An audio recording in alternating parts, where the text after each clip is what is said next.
ସେଠି ବଗ ବଗୁଲି ମାନଙ୍କୁ ମାଛ ଖାଉଥିବା ଦେଖି ମୁଁ କହିଲି ଆରେ ଭାଇ ତମେ କ'ଣ ଏତେ ଲେଟ୍ରେ ବ୍ରେକଫାଷ୍ଟ କରୁଛ। ସେଠୁ ସେମାନେ ମୋତେ କହୁଛନ୍ତି ଆରେ ହୁଣ୍ଡି ଟାଇମ୍ ଦେଖୁନି କି ଏବେ ଲଞ୍ଚ ଟାଇମ୍ ହେଲାନି। ଆରେ ସତରେ ଲଞ୍ଚ ଟାଇମ୍ ହେଇଗଲାନି ସେଇଥିପାଇଁ ମୋ ପେଟରେ ମୂଷା ଏତେ ବଡ଼ ବଡ଼ ଦୌଡ଼ୁଛନ୍ତି ଆଉ। ହଉ ଚାଲନ୍ତୁ ଜଲ୍ଦି ଆମର ବି ଟେଷ୍ଟି ଟେଷ୍ଟି ଲଞ୍ଚ ଜଲ୍ଦି ଖାଇ ଓପନ୍ କରିଦେବା। ତ ଲଞ୍ଚ ଦେଖିବା ଆଗରୁ ଆପଣ ଆଗେ ଦେଖନ୍ତୁ ଆମ ଷ୍ଟାର୍ଟର ଯାହା ହେଉଛି ହଉ ସେଥିରେ ଥିଲା ଆମ ଫ୍ରେଞ୍ଚ ଫ୍ରାଏ ଆଉ ଫ୍ରେଞ୍ଚ ଫ୍ରାଏ ସେ ଆଳୁ ବାଲା ସ୍ମାଇଲି ଥିଲା ତା ସହିତ ଥିଲା ଚିପ୍ସ ପପକର୍ନ ବହୁତ କିଛି ଥିଲା ତାକୁ ତ ଛୋଟ ସେଟା ସ୍ପେଶାଲି ଥିଲା ଏ ପିଲାମାନଙ୍କ ପାଇଁ କାରଣ ସେମାନେ ତ ଭାତଟା ଆଜିକାଲି ଫରେନର ଛୁଆ ନା ସେମାନେ ଭାତଠୁ ହିଁ ଦୂରେଇ ରୁହନ୍ତି ସେଥିପାଇଁ ତାଙ୍କୁ ଆଗେ ସେଇଟା ଧରେଇ ଦେଲୁ ତାପରେ ଆମେ ଆମର କାର୍ଯ୍ୟକ୍ରମ ଆରମ୍ଭ କଲୁ।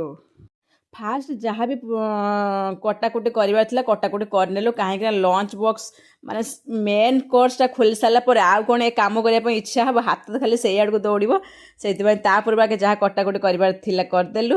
ତାପରେ ଦେଖନ୍ତୁ ଆମ ଗ୍ରୁପରେ ଯଦି ଲୋକମାନଙ୍କୁ ଭଲସେ ଦେଖିନିଅନ୍ତେ ତାହେଲେ ସମସ୍ତେ ଗୋଟେ ଗୋଟେ ଦେଖିନିଅନ୍ତୁ ଏ ମହିଳାଟିର ଇଏ ହେଉଛନ୍ତି ସାଇଲେଣ୍ଟ ବୟ ତାଙ୍କ ପୁଅ ତାପରେ ଇଏ ହେଉଛି ମୁଁ ଇଏ ହେଉଛି ମୋ ଚଣ୍ଡୀ ଝିଅ।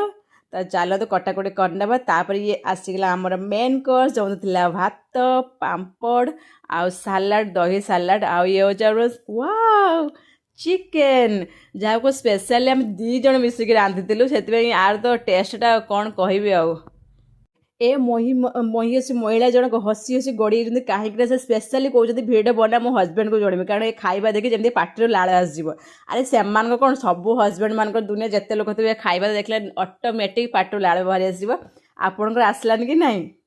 ନିରାମିଷ ଲୋକ ପାଇଁ ଟିକେ କଷ୍ଟ ହେବ ହେଲେ ଆମ ଭଳିଆ ଲୋକ ପାଇଁ ତ ପୁରା ଜବରଦସ୍ତ।